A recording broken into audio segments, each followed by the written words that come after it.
Have you ever been judged before you even opened your mouth stripped of dignity, not because of what you did, but simply because of who you are? Imagine being 17, quietly sketching in your seat, when suddenly strangers accuse you of being unsafe. The whispers grow louder, the eyes of an entire cabin turn toward you, and before you can defend yourself, you're dragged away like a criminal. Now, ask yourself, what would you do in that moment? Would you stay silent and swallow the shame? Or would you fight back, risking being branded as the very stereotype used against you? This is the story of Aaliyah Morgan, a teenager who faced that unthinkable choice, and the single phone call she made that turned humiliation into a reckoning felt across the skies. But if it had been you in that seat, what choice would you have made? Stay with us, because this story isn't just about injustice at 30,000 feet. It's about power, accountability, and a father who chose integrity over profit. If you believe stories like this deserve to be told, please like, share, and subscribe so together we can keep bringing light to the truths that too often go unheard. The flight was routine, or so it should have been. A Horizon Air Boeing 737 scheduled from Dallas to San Francisco. The sky outside was clear, the kind of bright Texas morning that made the windows glow in white light. Inside the cabin, the hum of air vents and the shuffle of rolling suitcases blended into a quiet symphony of travel. Most passengers were busy stowing bags, flipping through magazines, or staring at their phones. For Naomi, this was more than just a flight. It was a step toward her future. She had been accepted into a summer architecture program at Stanford, one of the most competitive in the country. Her sketchbook was tucked into the pocket of her backpack, pages filled with drawings of bridges, skylines, and quiet gardens she dreamed of designing one day. Seated by the window in row 18, she pressed her palm against the cool glass, staring at the wing outside. She thought of the life waiting ahead, long studio nights, the smell of graphite and ink, the first time her designs might be pinned up on a board, and she smiled, quietly. Naomi was used to being underestimated. Teachers sometimes looked surprised when her test scores outranked the rest of the class. Classmates whispered about scholarships she had earned, as if she didn't quite deserve them. But she had learned to carry those moments with calm dignity. Her mother often reminded her, "Baby, strength doesn't always have to be loud. Sometimes the strongest thing you can do is stay steady." And steady was exactly what Naomi tried to be. The seat beside her was empty for a while, until a woman appeared in the aisle, late 40s, sharp navy suit, heels clicking against the cabin floor. Her hair was styled to perfection, makeup flawless, the sort of passenger who looked like she spent more time in boardrooms than living rooms. This was Victoria Hale, a platinum elite traveler who believed the world revolved around her loyalty points. Victoria stopped short at the sight of Naomi, already seated by the window. Her lips tightened. "Excuse me," she said sharply. "Are you sure you're in the right seat?" Her tone wasn't curious. It was accusatory, as if Naomi had stolen something.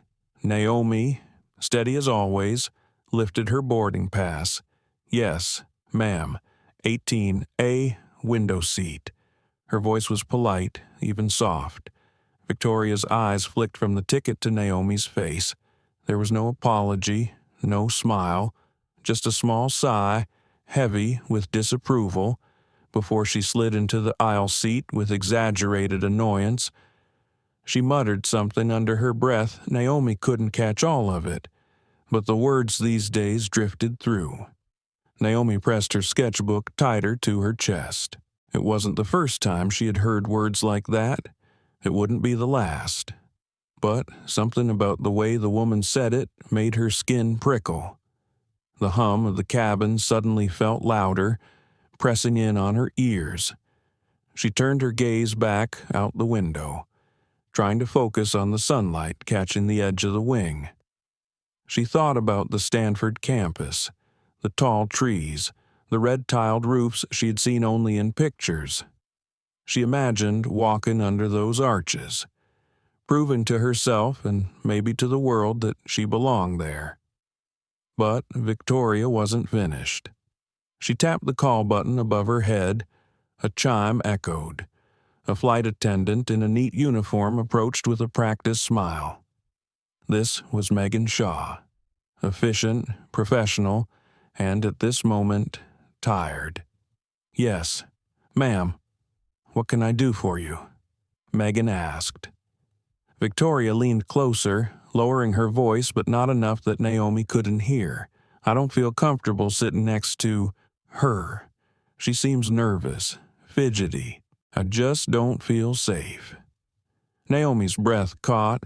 The words sliced through her like cold metal. Safe. She was a 17-year-old girl holding a sketchbook. She hadn't even spoken more than 3 words. And yet, here was a stranger planting seeds of suspicion with a single sentence. Megan hesitated. Her eyes flicked from Victoria to Naomi. In that brief pause, Naomi's heart pounded. Would the attendant see her as she truly was, or as Victoria had painted her some shadow of danger? The silence hung in the air, heavier than the roar of any engine. Passengers in nearby rows shifted, pretending not to listen, but Naomi felt their curiosity, their sideways glances. Every second stretched longer, like a thread about to snap. Naomi swallowed hard, steadying herself. Her mother's words echoed in her mind again. "Stay steady." So she did. She sat upright, chin lifted just slightly, waiting. But in that moment, deep inside, she already knew this flight was about to become more than just a trip to San Francisco. It was about to become a test of everything she had ever learned about dignity, patience, and the cruel weight of silence. The airport was alive with its usual chaos rolling suitcases, children crying, last-minute gate changes blaring through speakers, but for Aaliyah, nothing could ruin this day. This was the first step toward her summer program at Stanford University, a chance she had worked tirelessly for. Her backpack hung from her shoulder, worn at the straps from years of carrying sketchbooks and pencils. Inside, she kept the pages that mattered most, drawings of bridges she imagined spanning wide rivers, city skylines that climbed toward the stars, gardens designed as quiet sanctuaries. Every line she had drawn whispered a promise one day. "I'll build something lasting." When she slid into her window seat in row 18, she let out a soft breath of relief. The hum of the engines, the sunlight glinting on the wing outside it, felt like the world was opening just for her. At 17, Aaliyah carried herself with a quiet maturity. People often underestimated her, not just for her age, but for her appearance. She had learned to let their doubt fuel her determination. Her mother's words echoed in her head. "Baby, your strength is in your calm. Don't ever let them shake that." The aisle bustled with boarding passengers. Aaliyah glanced up only when a woman stopped beside her row. She looked like someone straight out of a corporate advertisement navy suit, polished shoes, hair pulled tight without a strand out of place. This was Cynthia Wallace, a Platinum Elite member who treated flights as her personal kingdom. Cynthia's eyes landed on Aaliyah, and her lips pursed. "Are you sure you're in the right seat?" she asked sharply, not curious but accusatory. Aaliyah lifted her boarding pass calmly. Yes, ma'am. 18A, window seat. Cynthia scanned the ticket, then Aaliyah's face. No apology, no warmth. Just a long sigh of disapproval before sliding into the aisle seat beside her. Her leather tote hit the armrest with a heavy thud. She muttered something under her breath. Aaliyah only caught the words. These days. Aaliyah turned back to her sketchbook, pressing her pencil against paper, sketching the curve of the airplane wing outside. She told herself not to care. Not today. But the woman wasn't done. Cynthia shifted in her seat, exaggerated sighs escaping with every movement Aaliyah made. When Aaliyah reached for her water bottle, Cynthia recoiled slightly, as if startled. The air grew thick. It wasn't loud, but the hostility was there, subtle, sharp, impossible to ignore. Then, the sound that made Aaliyah's stomach twist the chime of a call button. Cynthia's manicured finger pressed it, her expression firm, like a queen summoning her guard. Moments later, a flight attendant approached. Linda Hayes, neat bun, crisp uniform, polite but weary eyes. Yes, ma'am. How can I help you? Linda asked. Cynthia leaned slightly toward her, but her voice was loud enough for Aaliyah to hear every word. I don't feel comfortable sitting next to her. She seems nervous, fidgety. Honestly, I don't feel safe. Aaliyah froze, the words sliced deeper than any insult. Safe.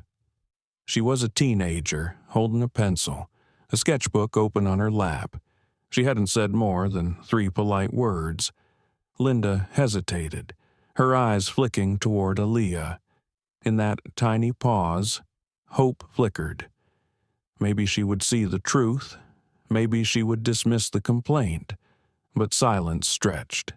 Nearby passengers shifted, pretending not to watch, but Aaliyah could feel their eyes. The moment was fragile, stretched tight like a string ready to snap. Aaliyah swallowed, straightened her back, and said softly, I haven't done anything wrong. I'm just drawing. She lifted her sketchbook, as if proof of her innocence could fit on the page. Cynthia leaned back dramatically, sighing again, and whispered, though not quietly enough, See agitated. This is what I meant. The thread snapped. Linda's expression hardened, and the warmth in her voice cooled. Ma'am, she said, now directing her words at Aaliyah, I need you to remain calm, for the comfort and safety of all our passengers. The word calm landed like an accusation. Aaliyah felt her chest tighten. She was calm. She had been calm, but no one wanted to see that. She turned her face back to the window, fighting the sting in her eyes. The wing she had been sketching blurred. Her mother's words echoed again. Don't let them shake you. So she breathed in, slow, out, steady, but deep down, she knew. This flight wasn't just about taking her to California anymore. It was about to test everything she had ever been taught about dignity, injustice, and how quickly silence could become a weapon. And Aaliyah had no idea that the next few hours would bring not just humiliation, but a reckoning that would shake an entire airline. The hum of the cabin should have been background noise, the steady lull that marked the start of any flight. But for Aaliyah Morgan, it became the sound of tension wrapping tighter around her chest.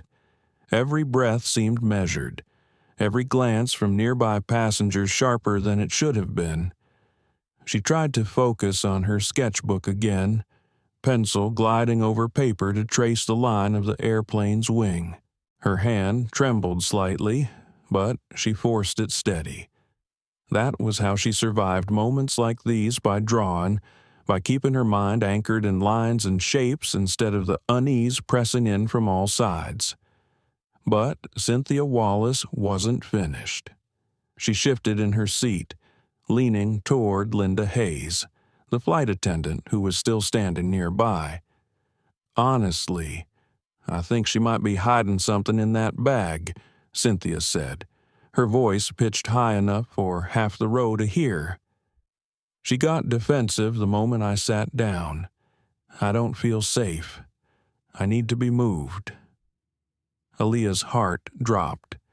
Her canvas backpack was tucked neatly under the seat in front of her, zipper closed, sketchbook balanced on top. There was nothing suspicious, just pencils, notebooks, and a few snacks her mom had packed. "I wasn't defensive," Aaliyah said softly, looking up from her sketch. "I haven't bothered you at all." Her words were calm, but they seemed to hang in the air, unacknowledged. Linda's face tightened. She wasn't hostile exactly, but there was a look of calculation in her eyes, a look that said she was already weighing the comfort of a platinum elite passenger against the quiet protest of a teenage girl. "Ma'am," Linda said finally, directing her tone to Cynthia, "I'll see what I can do." She disappeared down the aisle, leaving Aaliyah with a sinking feeling. Cynthia adjusted herself smugly, pulling out her laptop with a series of loud clicks. It was the sound of victory. Aaliyah stared at the wing again, but her mind had drifted far away from Stanford, away from her dreams. She thought of her father, Richard Morgan, and the values he repeated: everyday dignity, fairness, truth. He was a man who had built his airline on those very words, and now, here she was, being stripped of them at 30,000 feet. The announcement came moments later. The flight crew was completing their final checks when Linda returned, accompanied by a gate agent in a navy blazer. His name tag read Paul Simmons. His posture was rigid, voice brisk. "Ma'am," Paul said, his tone clipped, "we've received reports of disruptive behavior. I'm going to need you to gather your things and step off the plane with me." The words landed like stones. Aaliyah blinked, stunned. "Disruptive. I've been sitting here drawing. That's all." She held up her sketchbook, pages filled with lines and shadows. Paul didn't look at it. He didn't look at her. Not really. His gaze slid past her, addressing the aisle, the schedule, the need for the flight to depart on time. "I'm not here to argue, ma'am. Please collect your belongings now." Cynthia leaned back in her seat, feigning concern but hiding a smile. "You see, she's getting loud again." "I am not loud," Aaliyah's voice cracked, not with anger but desperation. "Please, just ask someone else.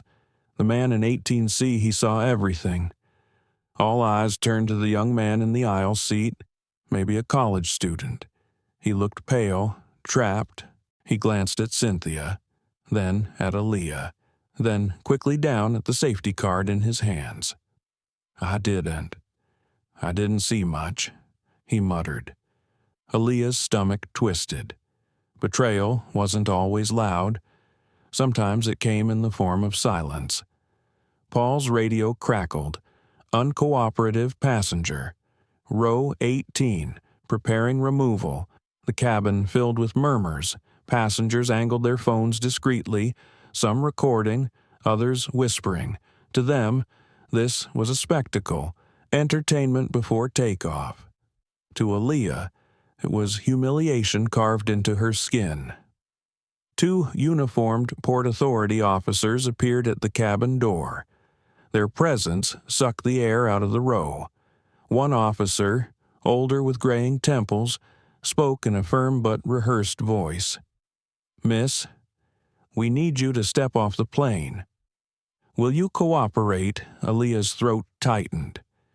She thought of running, of arguing, of screaming, but she remembered her father's voice in her mind. Strength isn't always loud. "Yes," she said finally. Her voice was steady, though her hand shook. but I want it on record that I've done nothing wrong." She rose slowly, her backpack slung over her shoulder, her sketchbook clutched to her chest like armor.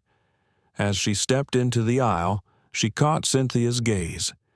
The woman's smirk was small, satisfied, the look of someone who believed she had erased a person with nothing more than a whisper. Linda stood by the galley, arms crossed, eyes hard. As Aaliyah passed, Linda muttered, "Have a nice day." The words dripped with sarcasm. The aisle felt endless. Every face turned toward her, passengers staring as though she were a criminal. Phones were raised, capturing her shame in shaky frames. She held her head high, but inside, her heart was breaking. The jet bridge was cold and empty. The hiss of the closing aircraft door behind her felt like finality, like exile. The officers escorted her into the terminal, past curious stares and muttered judgments. At the gate desk, Paul Simmons was already speaking with the supervisor. The woman's name tag read Cynthia Reed. Her face was detached, her tone robotic. "Miss Morgan," she began, "due to reports of disruptive behavior, the captain has denied you passage on this flight. Our policy is clear. The decision is final." Aaliyah's voice shook with disbelief. "Disruptive. I was harassed. I was quiet the whole time. You can file a complaint online," the supervisor said, sliding a brochure across the desk. "As for your ticket, since you were removed for cause, it is non-refundable." The words struck harder than the escort from the plane. Not only had they humiliated her, they were charging her for it. Her eyes burned, but she refused to cry. Not here, not in front of them. She turned away, settling into a hard plastic chair along the wall. Her backpack felt heavier than ever. She watched through the tall glass windows as the plane she should have been on began taxiing toward the runway. Her dream of arriving at Stanford in triumph now slipped farther away with every turn of the aircraft's wheels. The injustice was overwhelming, but in the hollow of that despair, something hardened inside her, a resolve, steely and sharp. They thought she was powerless. They thought she had no voice, no one to call, no strength behind her name. They were wrong. With trembling hands, she pulled out her phone. Scrolling through her contacts, she found the one number that mattered. It wasn't a secretary's line. It wasn't a corporate office. It was her father's direct number, reserved for emergencies. Her thumb hovered for a moment. Breath caught in her throat. Was this really an emergency? Then she remembered Cynthia's smirk, Linda's dismissive tone, Paul's cold detachment, the humiliation of being marched off a plane while strangers recorded her pain. Yes, this was an emergency. She pressed the call button. The phone rang once, twice. Then came a familiar, steady voice. "Aaliyah. Honey, is everything okay?" Her breath caught, her voice cracking before it steadied. "Dad, they kicked me off your flight." And in that instant, everything began to change.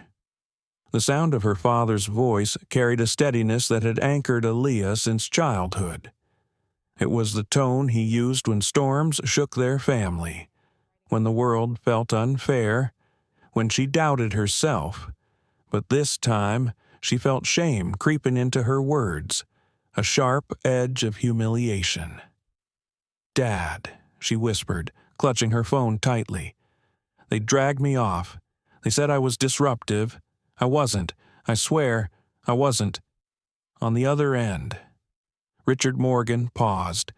Behind him, in a polished conference room in Washington, D.C., government officials and board members of Horizon Air were waiting for him to continue a presentation about aviation safety.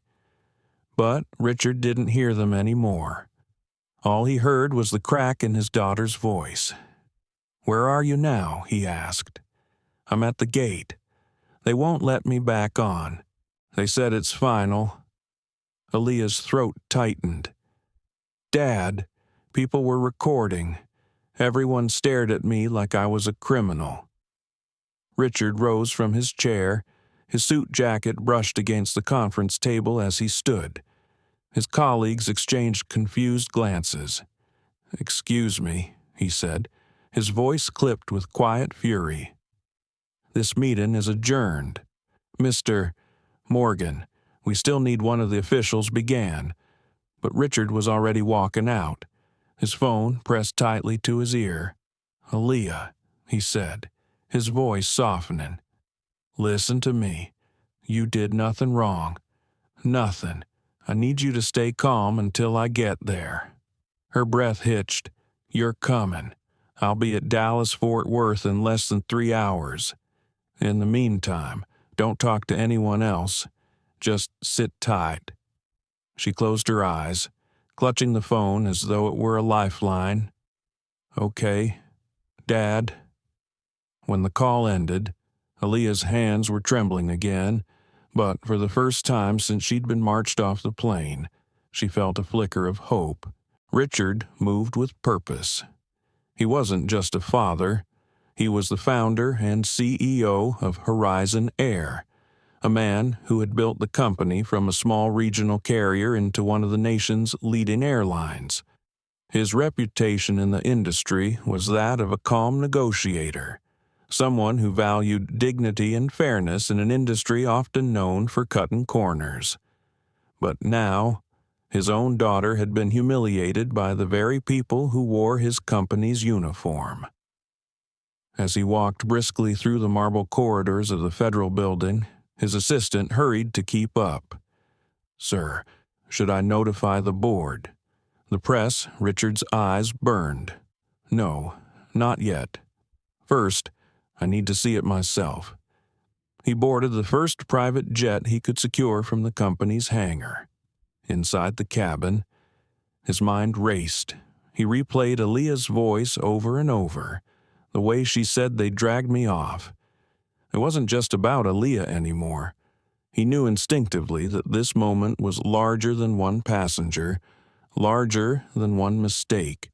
If the airline treated the CEO's daughter this way without hesitation, how many others had been treated the same or worse without anyone to call? Meanwhile, back at the terminal, Aaliyah sat silently. People passed her, glancing briefly at the teenage girl sitting alone with a backpack and a closed sketchbook. She could feel the weight of the humiliation clinging to her, as though it were ink staining her skin. She wanted to disappear. But deep down, another voice rose in her the same strength her father carried. "Hold your ground. Aaliyah, you belong everywhere you set foot. At the gate." Paul Simmons was filling out paperwork. His words were clipped as he explained to another supervisor what had happened. She was uncooperative. Passenger in 18B felt unsafe. We had no choice. Cynthia Wallace, still sitting comfortably in her premium seat aboard the aircraft, sipped a glass of sparkling water. To her, the disruption had been handled. The girl was gone. The seat was quiet. Order restored. But order never lasts when built on injustice. By the time Richard Morgan's jet touched down in Dallas, the story had already begun to leak online. A passenger seated 3 rows back, Michael Torres, had uploaded a shaky video of the removal to Twitter. In the clip, Aaliyah's voice could be heard. "Trembling yet steady, I was just drawing. I didn't do anything wrong." The caption under Michael's post read, "17-year-old girl kicked off Horizon Air flight because a rich lady said she felt unsafe. This is disgusting." Within an hour, the video had tens of thousands of views. Hashtags swirled, Justice for Aaliyah. Wand flying, while black. Comments poured in, some from passengers who admitted they had seen everything but had been too afraid to speak up. When Richard's car pulled up to Terminal C, reporters were already gathering. He ignored them, moving with controlled urgency through the sliding doors. Inside, he found Aaliyah sitting where she had promised, her shoulders hunched but her chin still lifted in quiet defiance. The moment she saw him, her composure cracked. She stood and rushed into his arms.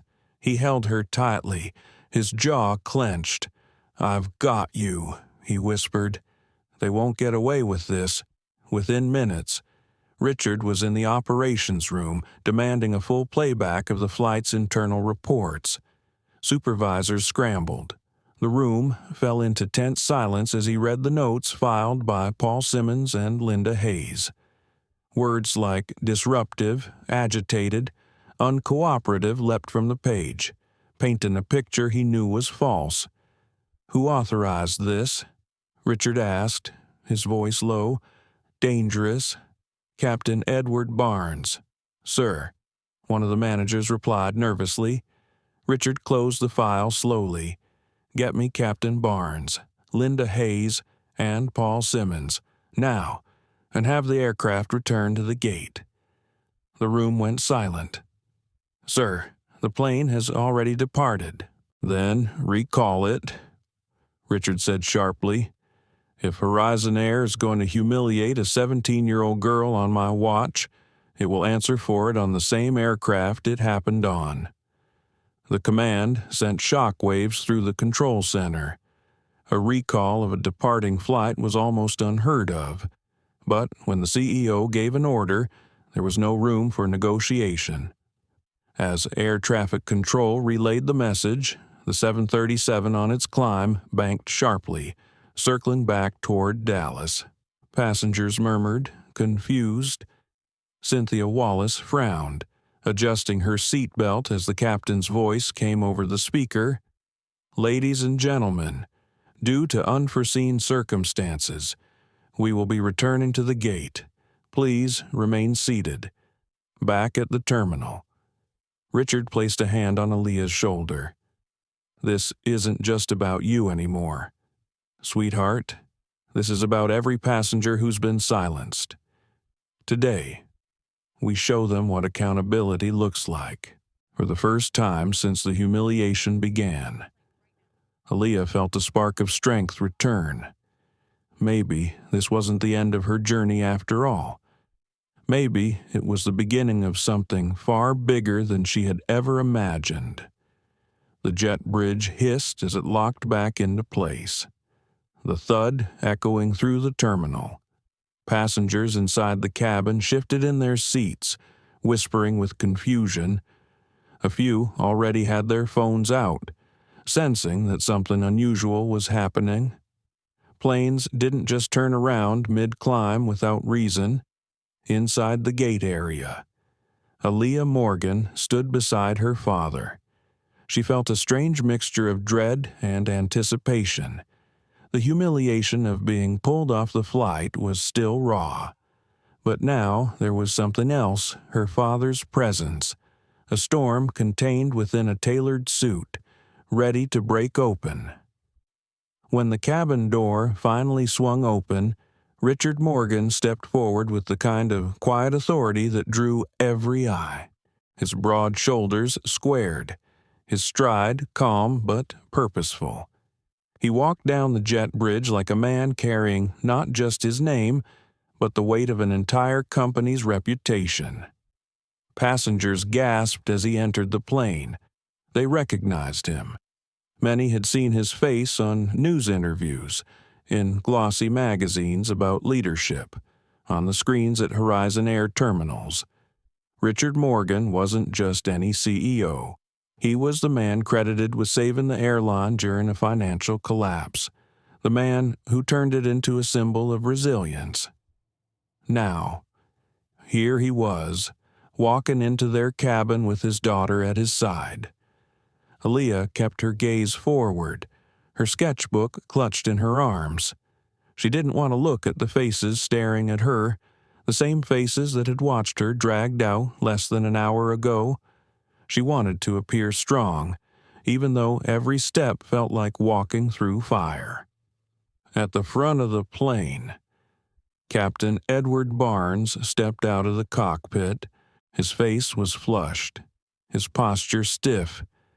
Behind him, Linda Hayes hovered near the galley, her jaw tight, and Cynthia Wallace sat with arms crossed in row 18, her expression one of impatience rather than fear. Richard's voice carried through the cabin, steady but sharp. "Captain Barnes, Ms. Hayes, Mr. Simmons, stand here." His finger pointed to the aisle before him, as though drawing a line they could not cross. Linda's lips parted. "Sir." With all due respect, Richard's eyes cut toward her. "Respect is earned. Ms. Hayes, and right now you've squandered every ounce of it." A hush fell over the plane. Even children sensed the gravity in his tone. Captain Barnes cleared his throat. "Mr. Morgan, I was told this passenger was disruptive." "Disruptive?" Richard's voice rose, not in a shout, but in controlled fury. "That passenger is my daughter, 17 years old. She sat quietly with her sketchbook until one of your Platinum Elite customers decided she felt unsafe. And instead of following protocol, instead of asking questions, instead of applying the values this airline was built on, you humiliated her. You dragged her from this plane in front of strangers." Gasps rippled through the cabin. Aaliyah felt heat rush to her cheeks.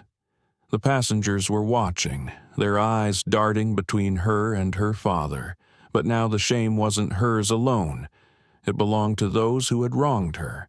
Michael Torres, the young man with the phone, lifted it again. This time, he wasn't filming Aaliyah's humiliation. He was filming her father's reckoning. Richard turned slowly, addressing the passengers. His voice softened, though his anger still laced every syllable. "Every one of you saw what happened. A child labeled a threat because of how she looks, a lie weaponized against her dignity. Tell me, is this what you expect when you fly? Horizon Air heads shook. Murmurs of no rolled through the cabin. Some passengers looked guilty, especially those who had watched silently earlier. Cynthia Wallace, still seated, scoffed, "This is ridiculous. I have a right to feel safe." Richard pivoted toward her, his eyes locked on hers, unwavering. "Safety is not a shield for prejudice.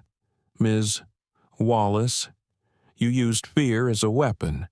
You lied, and you nearly destroyed a young girl's spirit for the sake of your comfort."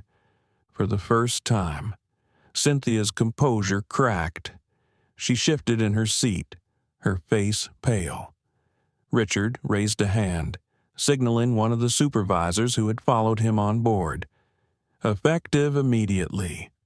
Ms. Wallace is banned from all Horizon flights, indefinitely. Her account is flagged in our system. She will not weaponize her privilege here again." Passengers broke into hushed applause, a ripple of approval swelling down the aisle.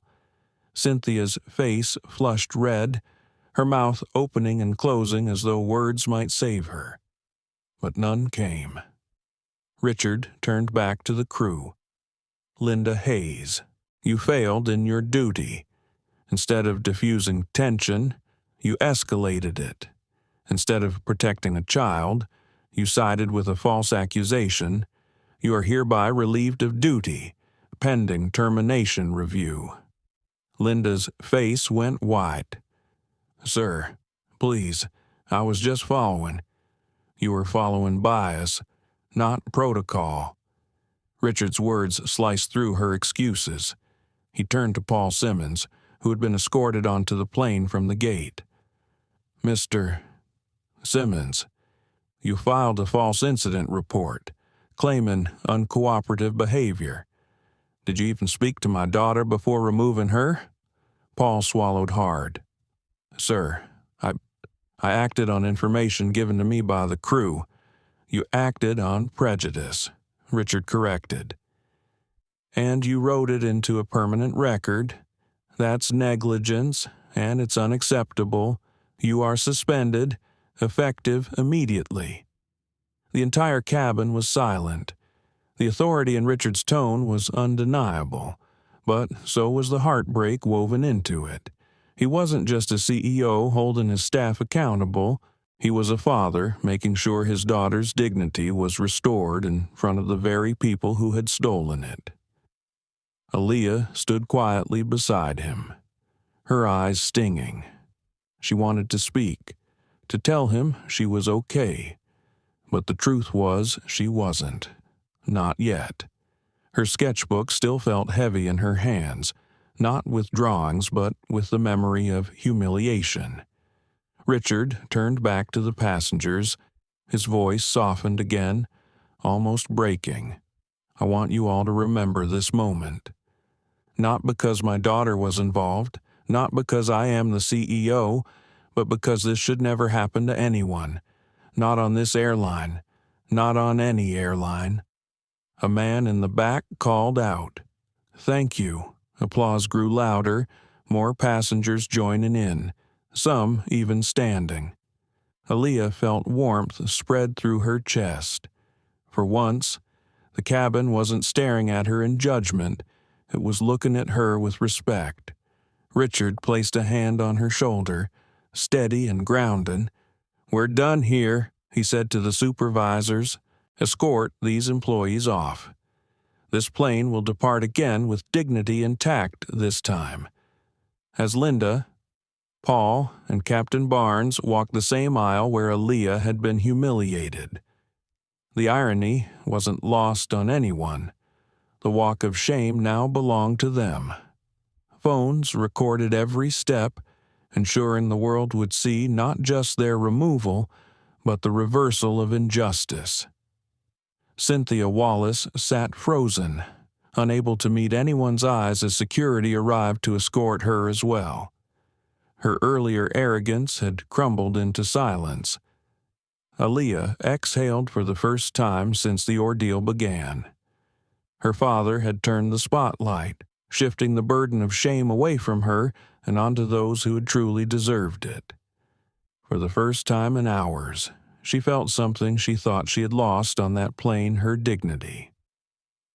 By the time the aircraft taxied back to the runway, the story had already left the cabin and begun its flight across the digital sky. Michael Torres's video spread faster than anyone could track. Clips of Richard Morgan confronting the crew and banning Cynthia Wallace circulated with captions that ignited outrage and admiration alike. On Twitter, hashtags pulsed in neon, D Justice for Aaliyah, E Flying While Black, E Horizon Accountability. On TikTok, teenagers spliced Aaliyah's calm, trembling words I was just drawing with powerful music, turning her humiliation into a rallying cry. By the time the plane landed in San Francisco hours later, the video had millions of views. Inside Horizon Air's headquarters in Dallas, the communications team was in chaos. Janet Reed, the company's chief operating officer, was fielding calls from journalists around the world. "We need a statement," she demanded, pacing the glass-walled conference room. "Now, before this spirals further." But it had already spiraled. CNN wanted a live interview. The New York Times had requested an official comment. Local stations were running loops of the shaky video footage, each time framing Aaliyah's quiet resistance against the dismissive body language of the crew. Meanwhile, at the terminal, Aaliyah sat with her father in a quiet lounge, away from the noise of passengers and cameras. She scrolled through her phone, stunned by the flood of messages. Strangers were tagging her name, offering solidarity, sharing their own stories of being singled out on flights, in classrooms, in grocery stores. Each post was a mirror of her pain, multiplied across thousands of lives. Her chest tightened as she read one tweet. "My son was 14 when this happened to him on another airline. He cried for weeks. Thank you, Aaliyah, for being brave. Thank you for reminding us we're not alone." "Dad," she whispered, turning the screen toward him. "It's everywhere." Richard leaned back in his chair, rubbing his temple. He wasn't surprised. He knew the story would catch fire. What he hadn't expected was the sheer velocity. "This is bigger than Horizon now," he said quietly. "It's not just about us. It's about what people see in themselves when they watch that video." The door to the lounge opened, and Thomas Lee, the company's lead counsel, hurried inside. His tie was askew, his face flushed. "Richard, we have to strategize. The union is already calling. The employees are panicking. If this isn't handled carefully, it could destabilize the whole airline." Richard's gaze hardened. "Thomas, this isn't about damage control, it's about truth. That plane became a courtroom, and justice had to be served. Now the world is watching whether we mean it." Thomas hesitated. "We'll face lawsuits, wrongful termination claims, flight disruptions. Shareholders will demand answers. Then we'll give them answers," Richard said. "The truth will stand stronger than any lawsuit." While executives debated in boardrooms and hashtags blazed across the internet, Cynthia Wallace faced a very different reality. Back at her firm's offices in Houston, emails poured into her employer's inbox. Clients were demanding her removal.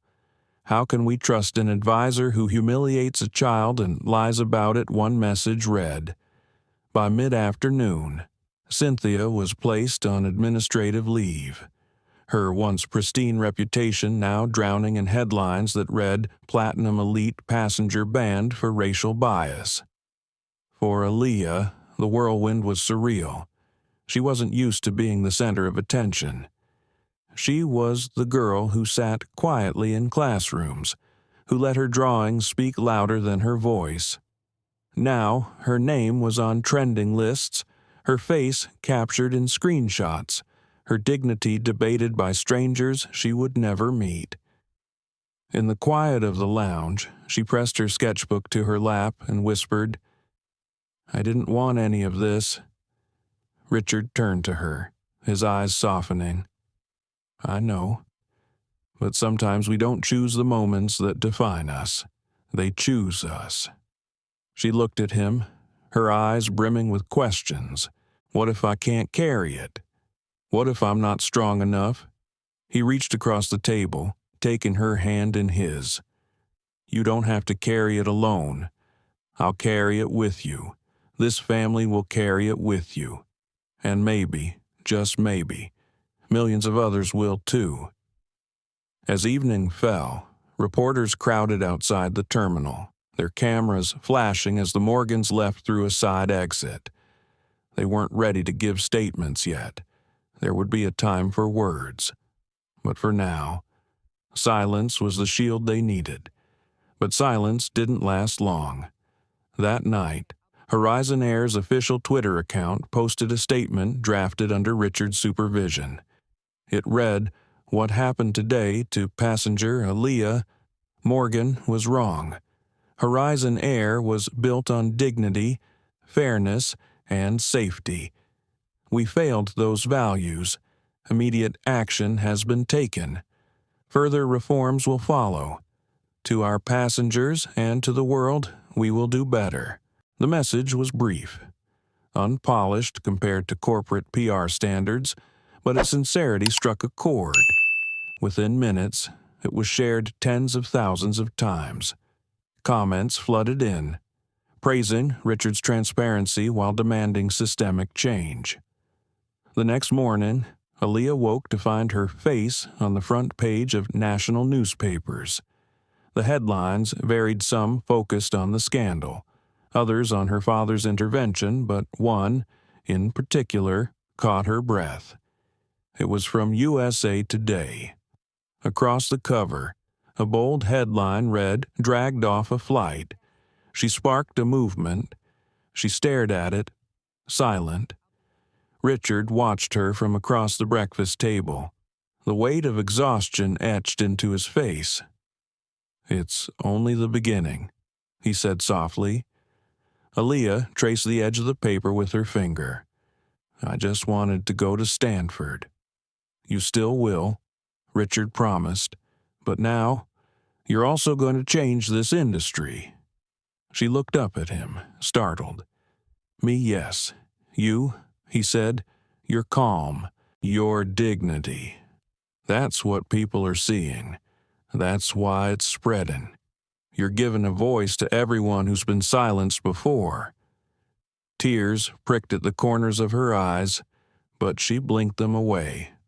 She wasn't sure she was ready for the weight he described, but as her phone buzzed again with messages from strangers thanking her, telling her she had given them courage, she realized something. She hadn't just been dragged off a plane. She'd been pushed into a story that belonged to thousands of others. And maybe, just maybe, she could help carry it forward. The boardroom of Horizon Air's Dallas headquarters had seen its share of heated debates over mergers, fuel prices, even safety crises, but never had it felt like this. The long oak table gleamed under the harsh lights, surrounded by executives who shuffled papers nervously as Richard Morgan strode in. His presence was quiet but heavy, like a storm pressing against the windows. At his side walked Janet Reed and Thomas Lee, their faces drawn from sleepless nights. "Close the doors," Richard ordered. The heavy click echoed, silencing the murmurs. He remained standing, pacing slowly at the head of the table. "You all know why we're here.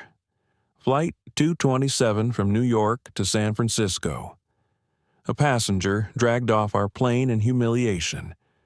That passenger was my daughter. Yes, but this meeting isn't about my family. It's about the soul of this airline." The executives shifted uncomfortably. Some looked away. Others nodded faintly. Richard continued, his voice steady. "For years, Horizon Air has branded itself as the airline of respect. Every passenger is a guest in our home." Those weren't just words. They were my father's words. I built this company on them. But what happened 2 days ago shows we've lost our way. A customer calm, respectful, harmless was accused, condemned, and expelled without evidence, because of bias, because of complacency, because procedure mattered more than humanity. A silence stretched across the room. Only the hum of the air conditioning filled the air. One executive, a silver-haired vice president, finally spoke. "Richard, the incident is regrettable, but isn't this being blown out of proportion?" Protocol was followed. The crew acted in good faith. Richard froze, then turned sharply toward him. Good faith. His voice was low, but each word cut like glass. Good faith would have meant listening.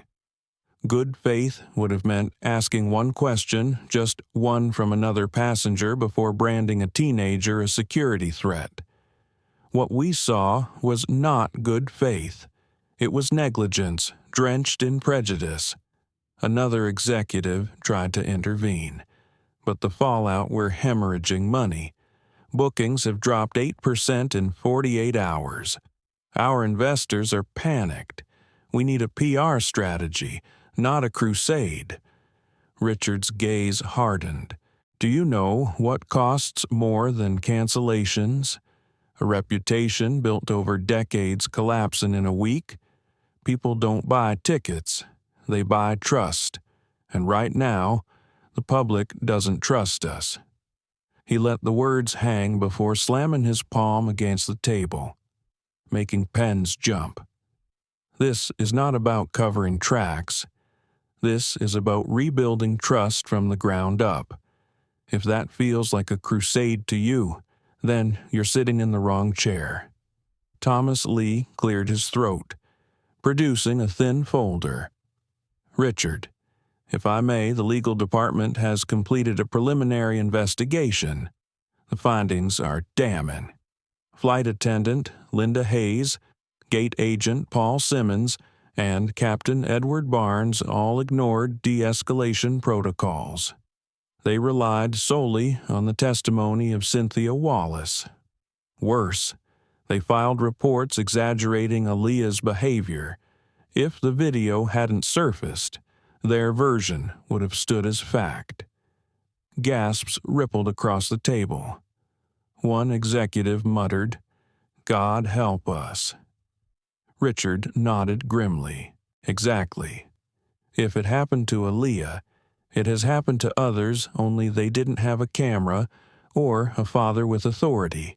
This isn't an isolated failure, it's a systemic one. He paused, scanning the room. So here's what will happen. Effective immediately. Those 3 employees are terminated and placed on the industry's Do Not Rehire registry. Cynthia Wallace is permanently banned. We will pursue damages against her for deliberate defamation. That addresses the immediate wrong. Janet Reed leaned forward, her voice calm but firm. And for the long term, we need structural reform, a culture shift. Richard nodded, which brings me to the Serena Protocol, the Aaliyah Protocol, a comprehensive training and accountability program across the entire company. Not optional. From baggage handlers to this board, it will include implicit bias training, de-escalation practices, and a requirement any passenger removal must be corroborated by at least 2 independent witnesses and reviewed in real time by ground supervisors before action.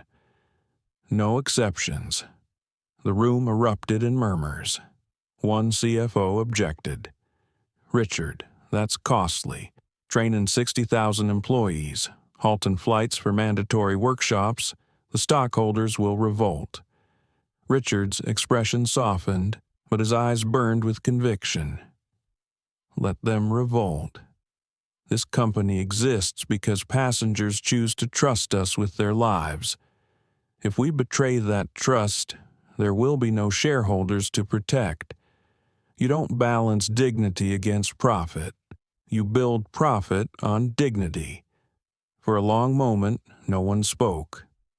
Then Janet added, "And we'll invite external oversight, independent advocates and sociologists to help design the program. Transparency will show we're serious."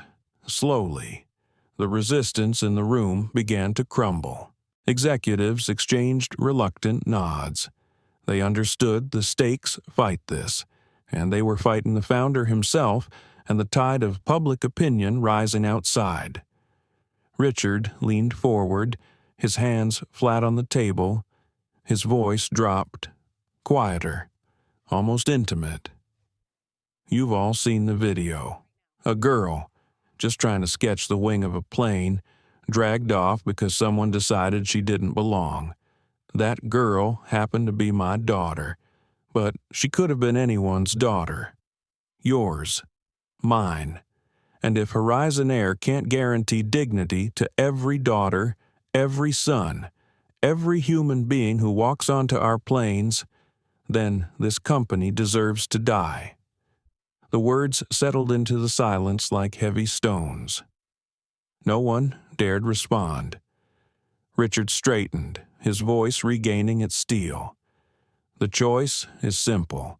We either lead the industry into a new era of accountability, or we collapse under the weight of our own arrogance. Which is it? The room was still, then slowly filled with nods. Reluctant at first, then stronger. One by one, the executives voiced agreement. Then it settled. Richard said, The Aaliyah protocol begins today, not next week. Today. As the meeting adjourned, Richard remained behind, staring out the tall windows over Dallas. His reflection in the glass looked older than he felt, the lines on his face carved deeper by the events of the week. He thought of Aaliyah's trembling voice on the phone, of her quiet strength as she walked the jet bridge flanked by officers, of the tears she refused to shed until she was safe. For the first time in years, he felt the enormity of his dual role not just as CEO, but as a father. And he whispered to the empty room, "I'll make this right. For her, for everyone." The press conference was scheduled for 10 in the morning, but by 7, reporters were already gathered outside Horizon Air's headquarters in Dallas. News vans lined the streets, microphones bobbed above the crowd, and cameras clicked like an unending chorus of crickets. Everyone wanted the same thing: to see the girl whose quiet dignity had shaken an airline and sparked a national conversation. Inside a private conference room on the top floor, Aaliyah Morgan sat in a chair too big for her frame, staring at her reflection in the darkened glass. Her sketchbook rested on the table in front of her, unopened. She'd carried it everywhere since the incident, but today the blank pages felt heavier than ever. Her father stood nearby, adjusting his tie, though his eyes never left her. "We don't have to do this," Richard Morgan said softly. "This isn't your burden to carry. I can stand out there and answer every question myself." Aaliyah lifted her gaze, her voice steady though her palms trembled against the sketchbook. "Dad, if I don't speak, then it's just another story told for me. Not by me. People saw what happened on that plane, but they didn't hear my voice. They need to." Richard's lips pressed into a tight line. Pride warred with fear in his chest. She was only 17, yet her calm was sharper than steel. "If you're sure," he said at last, "then I'll be at your side." At 9:30, Janet Reed entered, holding a stack of briefing notes. "The press will want details," she said. "But more than that, they'll want honesty. Don't try to sound polished. Aaliyah, just be you." Aaliyah nodded, grateful. She had no intention of memorizing lines. The truth was enough. When the clock struck 10, the Morgans stepped onto the stage. The flash of cameras was blinding, a wave of noise hitting them like surf against rocks. Richard took the podium first, his voice carrying authority. "Good morning. Thank you all for being here. You've seen the footage. You know the facts. But what you haven't heard is the story from the person who lived it. My daughter, Aaliyah." The room hushed. Every camera tilted forward, every pen poised. Aaliyah stepped up, her heart hammering so loudly she was sure the microphones would catch it. She took a deep breath and began. "I was just trying to draw," she said, her voice small but clear. "That's all. I was sitting in my seat, sketching the wing of the plane, and then everything changed." She described how Cynthia Wallace had sat beside her, the sighs, the flinches, the whispered accusations. She told them how the flight attendant, Linda Hayes, had dismissed her words, how the gate agent, Paul Simmons, refused to listen, how the captain, Edward Barnes, had condemned her without ever leaving the cockpit. Her words weren't dramatic. They were plain, unembellished, each detail spoken with the quiet precision of someone who had replayed the memory 100 times. The reporters scribbled furiously, but in the silence between her sentences, the weight of truth filled the room. "I wasn't angry at first," she continued. "I was scared. Because I realized no matter what I said, no one believed me. They had already decided who I was a threat, and nothing I could do would change their minds. I felt invisible, but at the same time, everyone was staring at me. It was like being erased in front of hundreds of people. Her voice cracked slightly, but she steadied herself. She looked down at her sketchbook, then back at the sea of faces. When they pulled me off that plane, I thought my life was over. Not just my flight, not just my internship, but everything. Because how do you recover from being branded dangerous when all you were doing was drawing for a moment? Silence reigned. No one moved. Then Aaliyah lifted her chin. But I want you to understand something. This isn't just about me. This happens to people every day. Maybe not on a plane, maybe not in front of cameras, but in classrooms, in stores, on sidewalks. People get judged, silenced, dismissed, just because of the color of their skin. My story went viral because my father owns the airline. But what about the people whose fathers don't? Who speaks for them? Gasps rippled across the room, followed by murmurs of agreement. Richard glanced at her, his heart swelling with both grief and awe. "So here's what I want," Aaliyah said, her voice gaining strength. "I don't want revenge. I don't want pity. I want change. I want every passenger, every person, to be seen as human first, to be listened to before they're judged. If Horizon Air becomes the place where that happens, then maybe what I went through will mean something." When she stepped back, the silence held for a heartbeat longer before the room erupted. Applause thundered. Cameras flashed.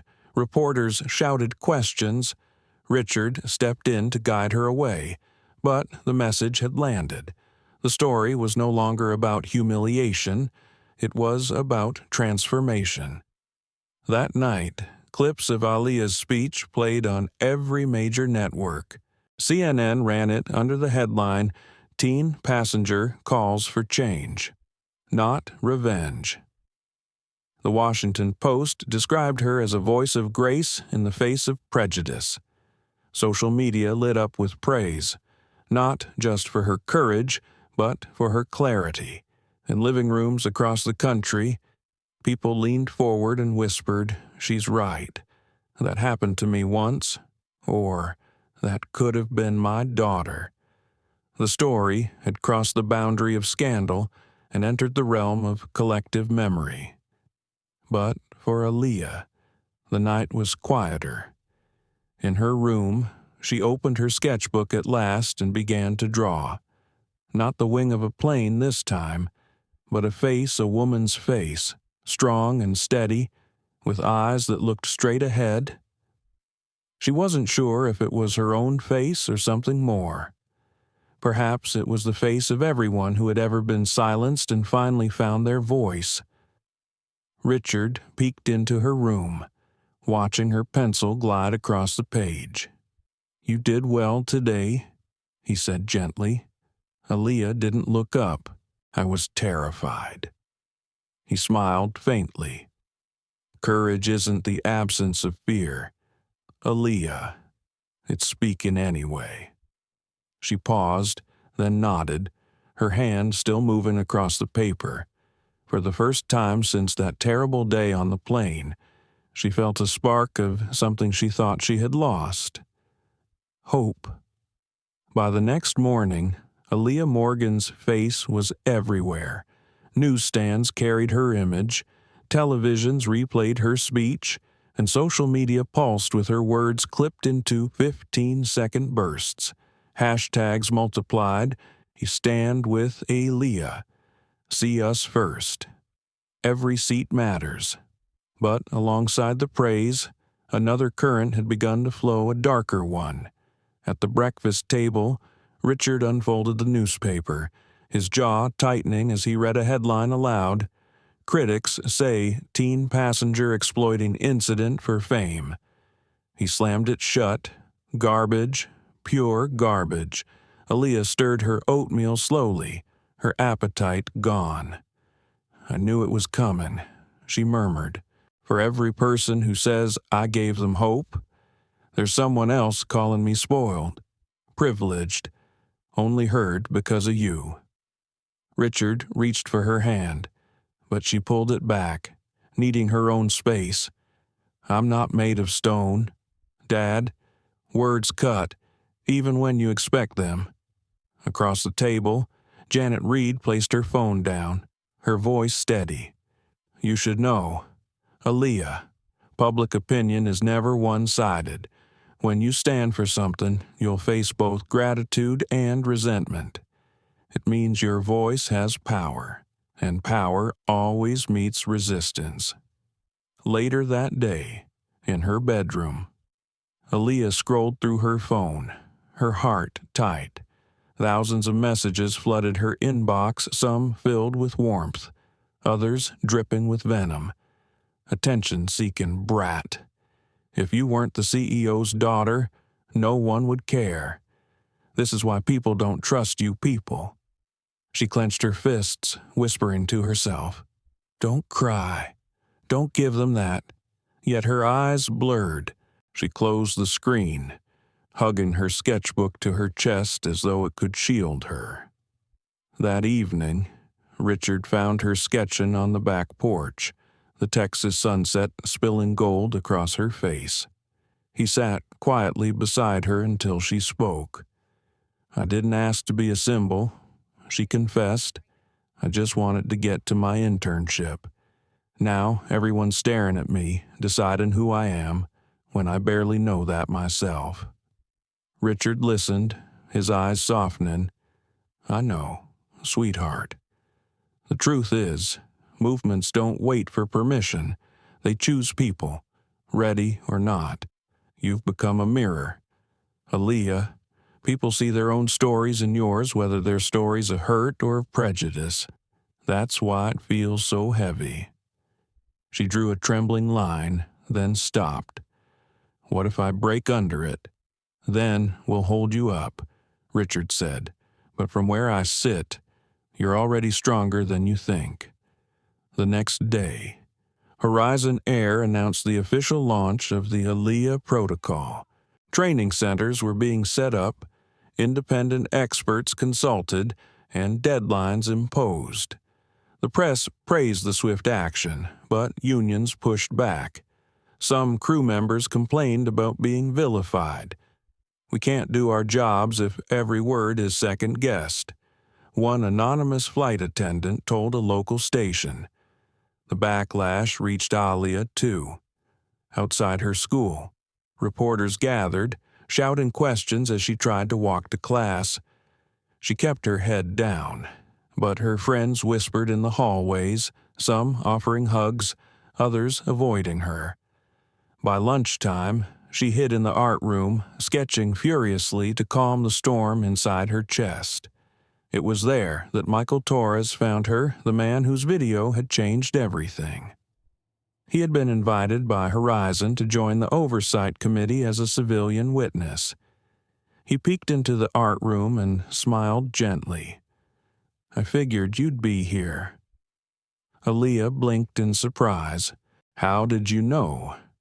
Because when the world is too loud, some people pick up cameras, Michael said, lifting his phone, and some people pick up pencils. She laughed softly despite herself. For the first time in days, her shoulders eased.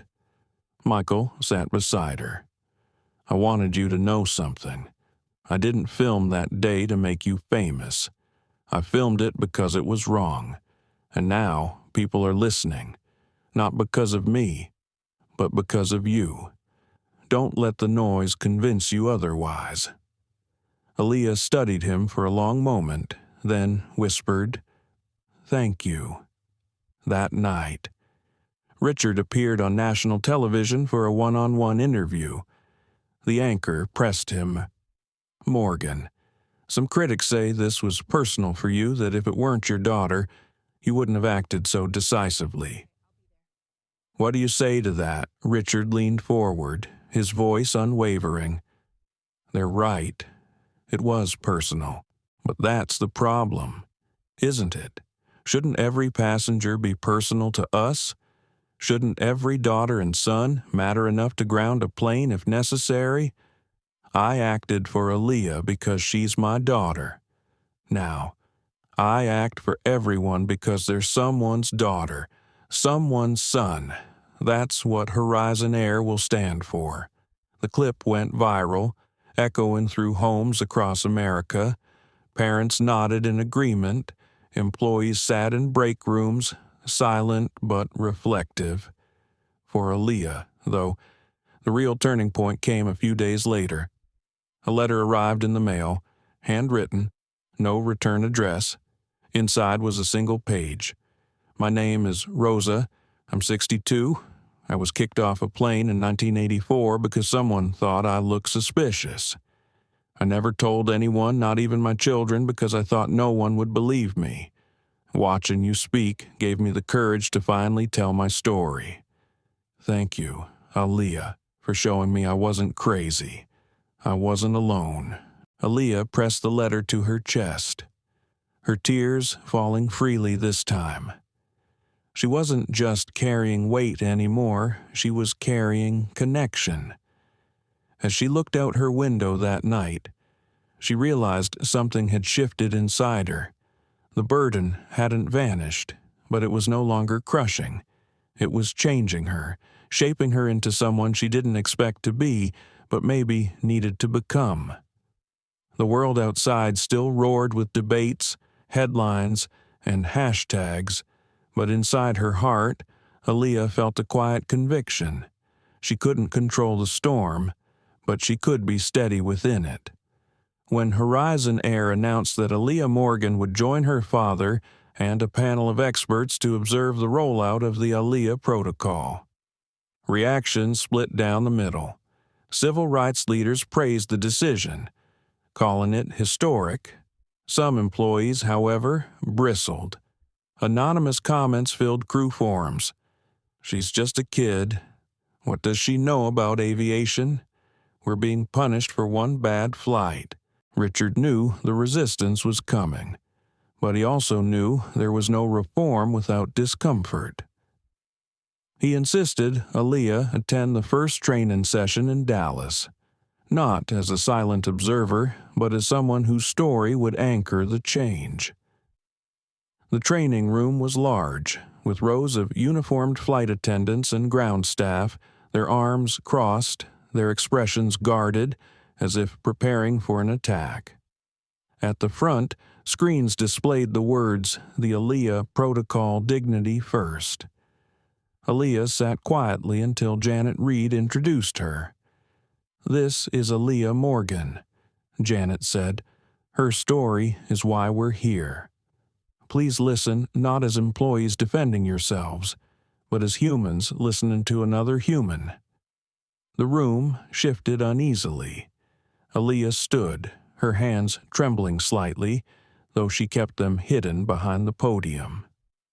"I didn't ask to be here," she began softly. "I never thought my name would be on a protocol or that my face would be on TV. I was just a passenger, a kid on her way to a summer program. I didn't want to be a lesson for anyone. But what happened to me?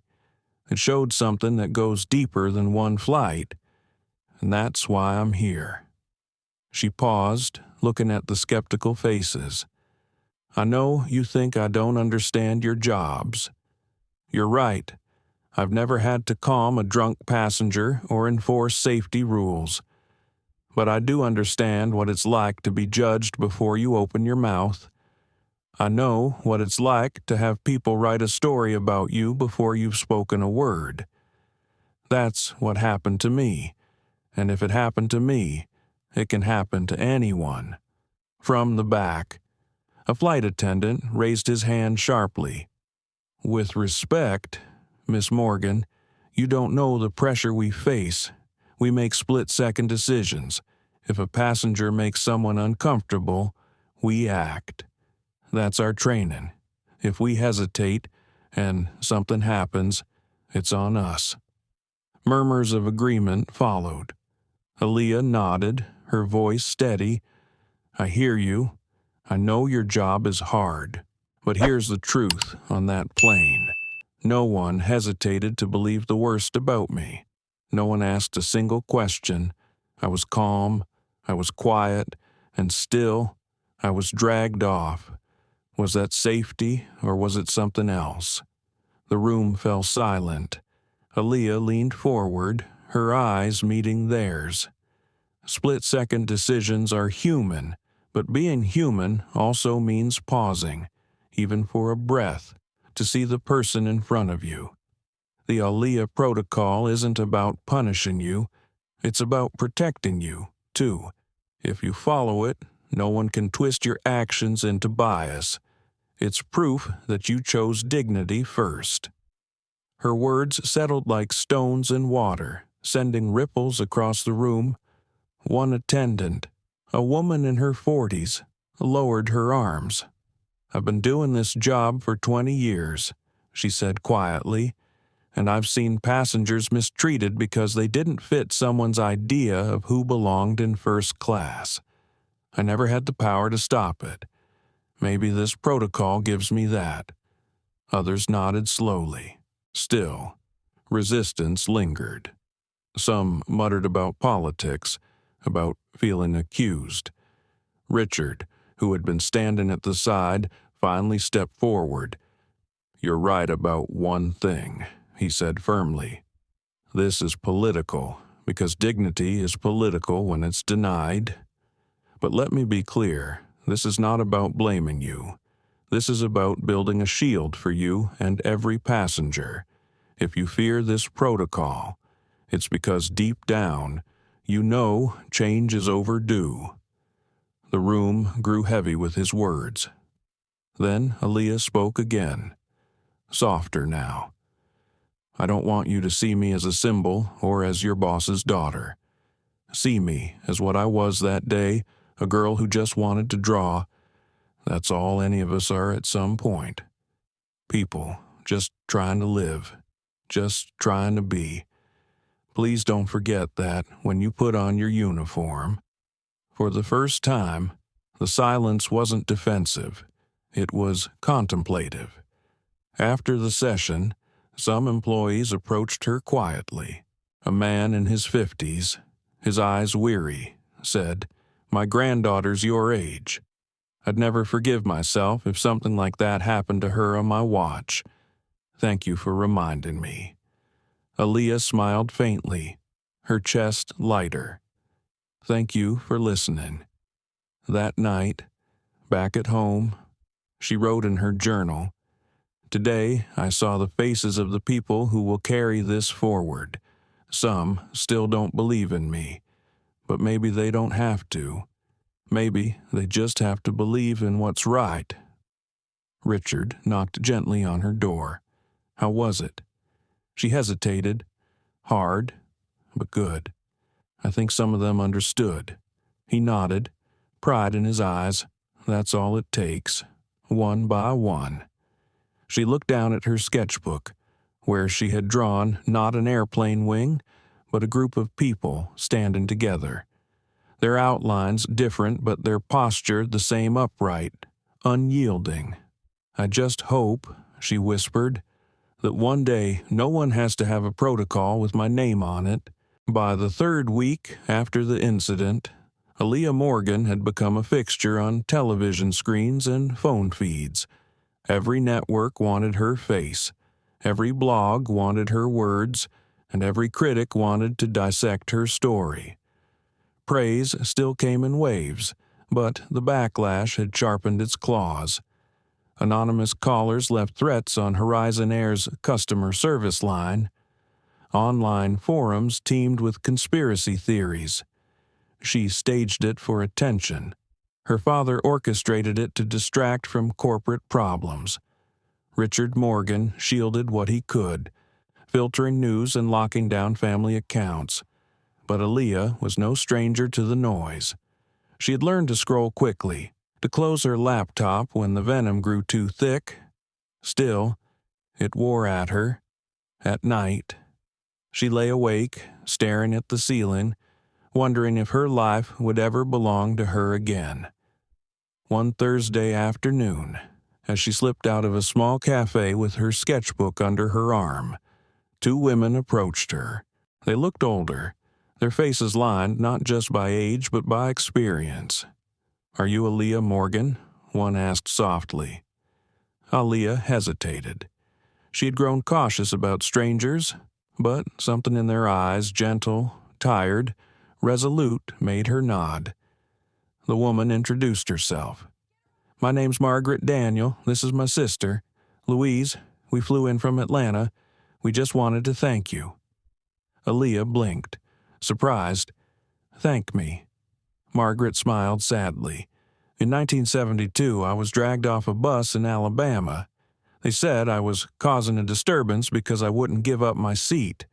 No cameras back then, no internet, just silence. I carried that shame for years.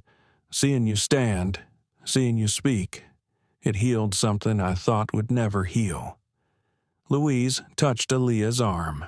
"What you're facing now, the hate, the doubt, it's the same fight dressed in new clothes. Don't let it trick you into thinking you're alone. You're part of a line that's been standing for generations." Aaliyah's throat tightened. "I don't feel strong most days. I just feel tired." Margaret squeezed her hand. "Strength isn't about never being tired. It's about walking forward anyway, even if the steps are small." When the sisters left, Aaliyah sat on a bench outside the cafe, tears slipping down her cheeks. For the first time, she felt the thread of something larger. Her story wasn't just hers. It was woven into a fabric stretched across decades, carried by people she had never met, people who now stood quietly beside her. That evening, Richard noticed her lighter expression. "You look steadier," he said. Aaliyah told him about Margaret and Louise. Richard's eyes softened. That's the other side of this noise. The voices that matter find their way through. The next day, Horizon Air hosted a town hall meeting for staff, live-streamed publicly. Richard spoke of reforms. Janet Reed outlined the new oversight procedures, but it was Aaliyah who drew the most attention. She sat on a panel, prepared to answer questions directly from employees. The first came from a young gate agent in Chicago. "Miss Morgan, I admire your bravery, but I worry this protocol makes us targets. If we make one mistake, our careers are over. Don't we deserve the benefit of the doubt, too?" Aaliyah leaned toward the microphone. "Yes, you do. That's exactly why the protocol matters. It protects passengers from prejudice, but it also protects you from accusations. If you follow the steps, seek corroboration, call in a supervisor, you'll never stand alone in judgment. It creates fairness both ways." The chat feed lit up with comments, many skeptical, but some nodding toward agreement. Then another question came, this time from an unexpected source. It was Michael Torres, the passenger who had filmed the original video. He stood from the audience.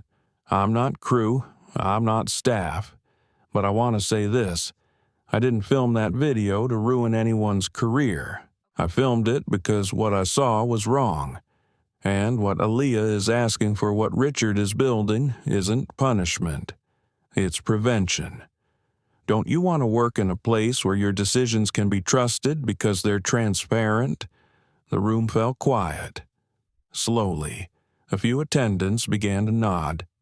After the meeting, as the panel dispersed, an older mechanic approached Aaliyah. He wiped grease from his hands, his voice low but earnest. "My granddaughter saw your speech on TV.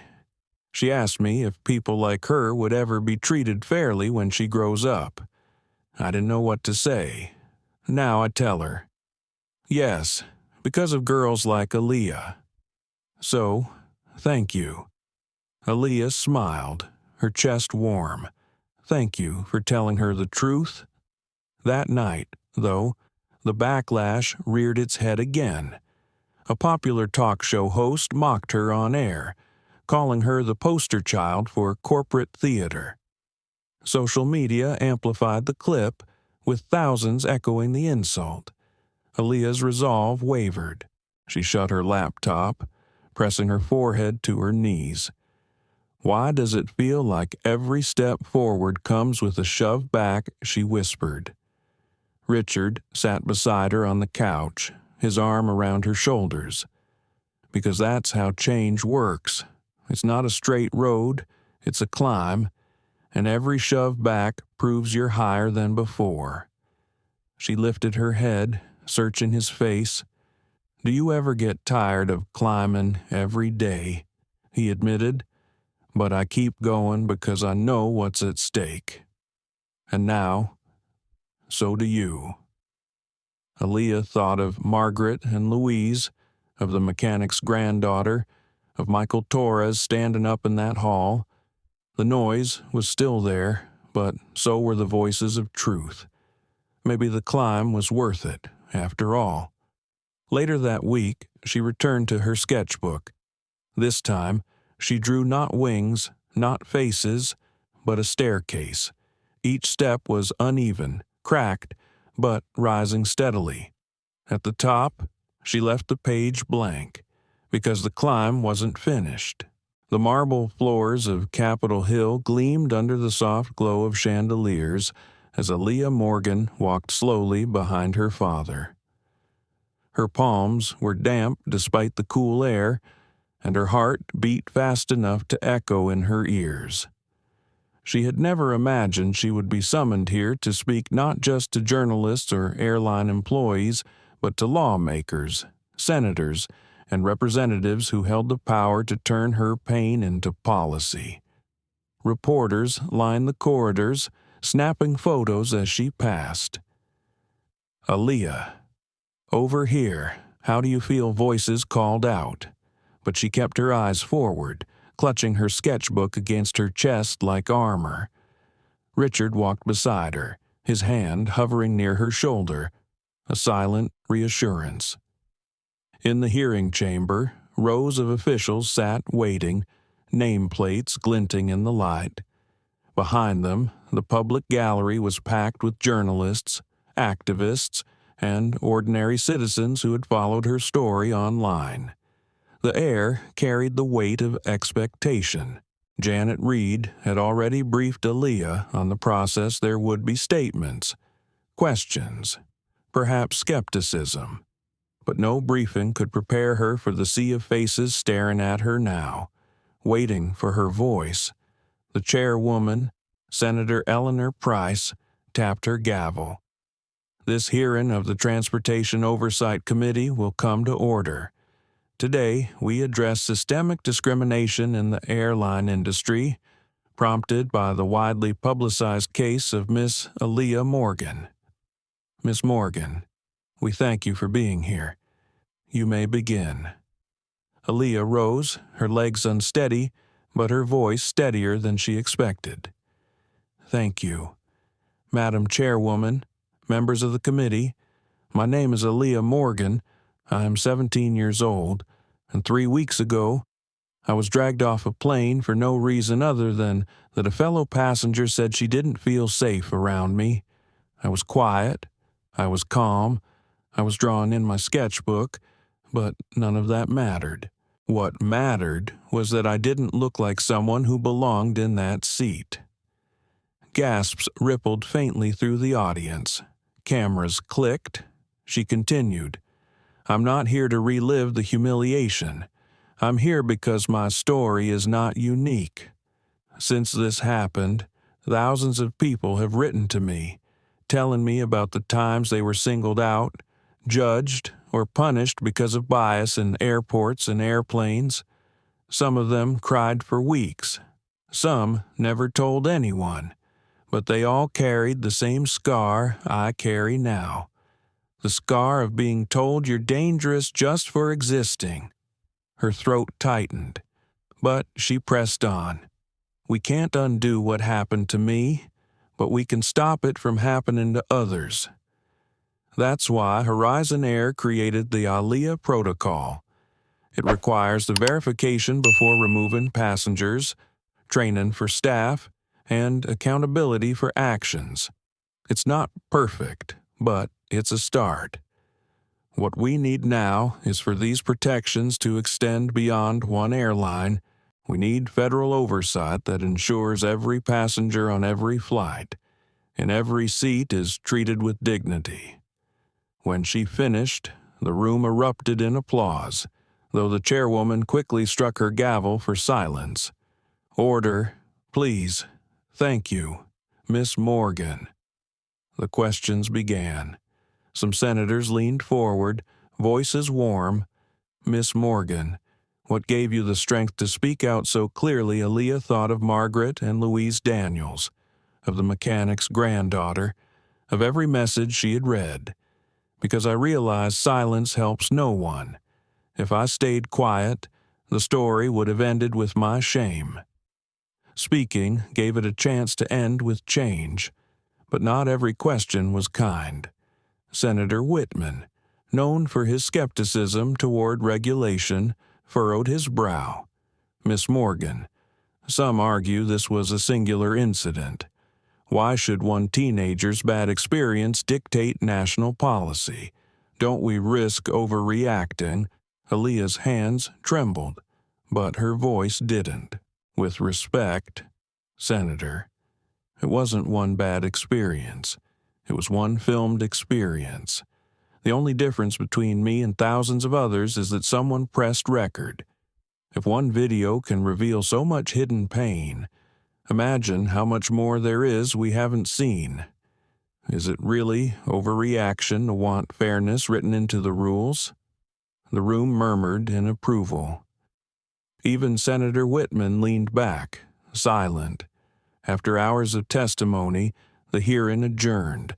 As Aaliyah stepped out into the corridor, reporters surged forward, microphones thrust at her. But this time, instead of ducking her head, she stood a little taller. I didn't ask to be a symbol, she told them, but if my story can help others be treated fairly, then I'll keep telling it, until the day comes when no one else has to. That evening, back at the hotel, Aaliyah sat by the window, watching the city lights flicker. Richard entered quietly, setting down 2 mugs of tea. He studied her in the glow of the lamp. "You spoke like you've been doing this for years," he said softly. She smiled faintly. I was terrified, but I kept thinking. What about Rosa? What about Margaret and Louise? What about the kids who wrote me saying they were afraid to fly if I let fear stop me? Then I'm letting them down too. Richard placed a hand on her shoulder, his voice low with pride. You carried them all today, and they carried you too. For the first time since the incident, Aaliyah didn't feel like she was just surviving. She felt like she was building something, step by step, brick by brick. She opened her sketchbook and drew the Capitol dome, not as it looked from the outside, but as she felt it surrounded by countless unseen faces, each one connected by the same thread of dignity she had been forced to fight for. The climb wasn't over, but in those halls of power, she had taken another step. The weeks after the congressional hearing unfolded like a blur of headlines and interviews. But for Aaliyah Morgan, the noise outside was less important than the quiet within. Each day, she tried to find balance between the ordinary life of a teenager and the extraordinary weight of being a symbol for change. Some mornings, she still woke up in a cold sweat, reliving the humiliation of being pulled from her seat while strangers stared. Yet, when she looked at her sketchbook, the same one she had clutched during the flight, she no longer saw shame. She saw a record of survival. Horizon Air announced sweeping reforms. The Aaliyah Protocol was officially codified into company-wide training, with federal regulators considering it as a template for the entire industry. Employees, from baggage handlers to executives, attended workshops on bias, empathy, and active listening. Aaliyah herself contributed modules, lending her voice to explain how it felt to be on the receiving end of discrimination. For many, her story wasn't just policy, it was a mirror. But for Aaliyah, the truest healing didn't happen in boardrooms or press releases. It happened one evening in her art studio, when she sat at a large drafting table surrounded by rolls of paper. She had been sketching buildings since childhood. But now the lines on her page carried new meaning. Her pencil traced arches and open spaces, airports redesigned not only for efficiency but for dignity, wide walkways without bottlenecks, seating areas with equal access, signage that included all languages. She was designing not just buildings, but possibilities. Richard Morgan watched quietly from the doorway. He had grown accustomed to seeing his daughter lost in her drawings, but tonight there was a new intensity in her movements. "What are you working on?" he asked. She didn't look up, her pencil still in motion. "An airport terminal," she said. "But not just any terminal. One where no one feels like they don't belong, where dignity isn't a privilege, it's the foundation." He stepped closer, studying the sketches. "Looks like Horizon should hire a new architect," he said softly. Aaliyah smiled faintly, still focused on her lines. "Maybe one day. But right now, I just need to imagine it. Because if I can see it, maybe others will too." A few days later, she presented the drawings at a community forum organized by Horizon Air. Employees, passengers, and activists gathered in a converted hangar, curious to hear from the young woman whose ordeal had sparked a movement. Nervously, Aaliyah displayed her sketches on a projector. "This is how I see the future of air travel," she told the audience, "not just in metal and glass, but in values. The design is symbolic. Open spaces mean transparency. Wide paths mean inclusion.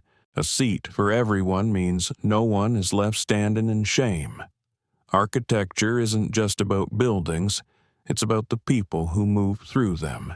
And if we can design with dignity in mind, we can change more than structures. We can change experiences." Applause filled the hangar. Some people wiped tears from their eyes. It wasn't just a drawing, it was a vision of healing. Meanwhile, Cynthia Wallace, the passenger whose lies had triggered the ordeal, faded into silence. After being banned from Horizon and fired from her consulting firm, she disappeared from public life. Her absence was never celebrated by Aaliyah, who often told journalists, "This was never about one woman. It was about the culture that allowed her words to carry more weight than my presence." What mattered to Aaliyah was not revenge, but responsibility. In interviews, she spoke less about anger and more about the choice everyone had when confronted with bias. "You don't have to change the world alone," she said once on national television. "You just have to choose not to stay silent." That's how change begins. Months later, Aaliyah returned to the skies not as a victim, but as a traveler again. She and Richard boarded a Horizon flight to Los Angeles, where she would begin a summer program in urban design. The same city she had been denied before was now opening its doors. As they settled into their seats, Aaliyah felt her chest tighten with memory, The sound of the engines, the shuffle of passengers, the click of seat belts, all of it tugged at her trauma. But then a flight attendant knelt beside her seat. Her name tag read Elena, Miss Morgan.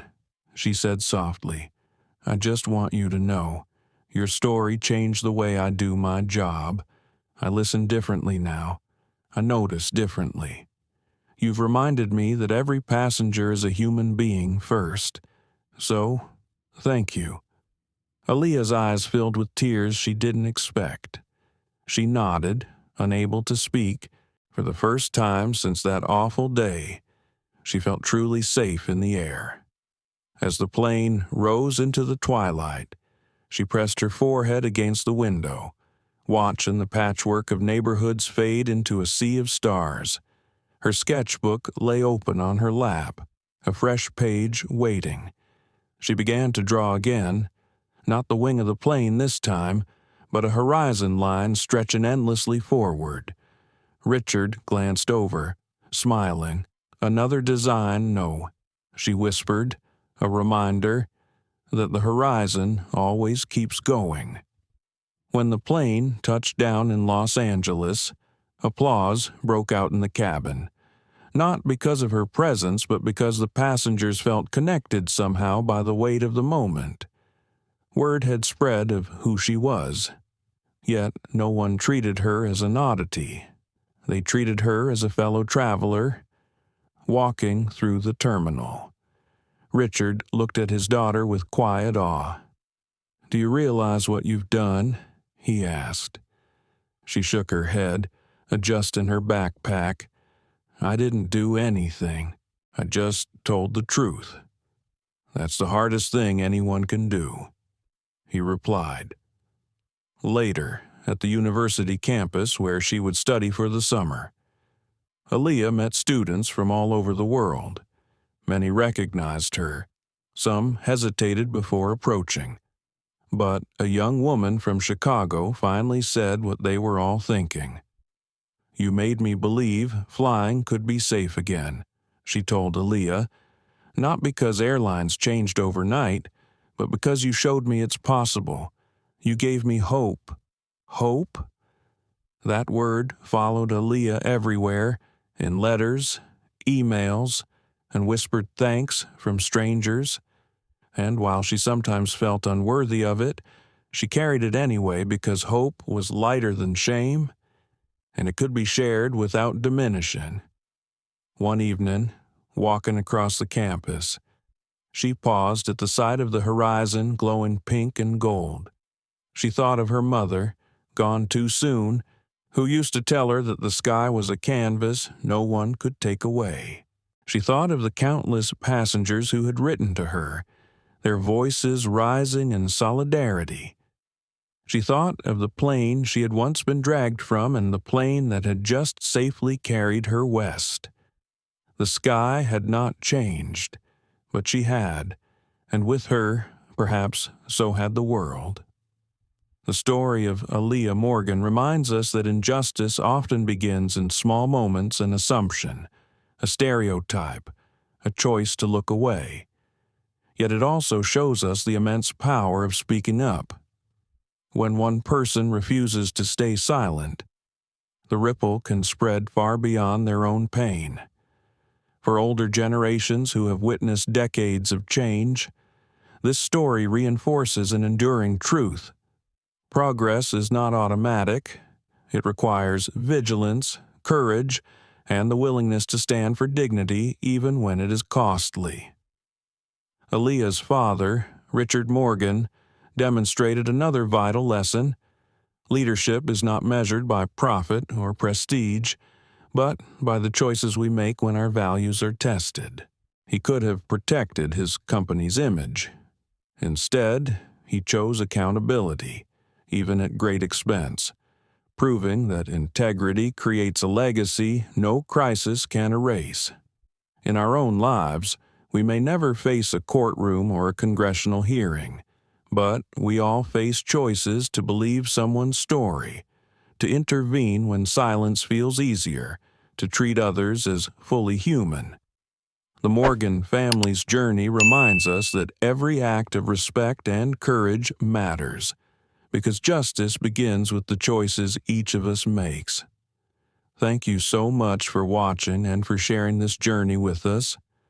Stories like this matter because they remind us not only of the pain of injustice, but also the hope that comes when we stand together.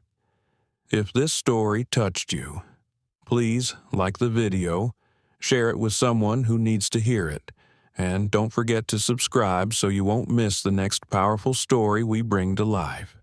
Your support keeps these voices heard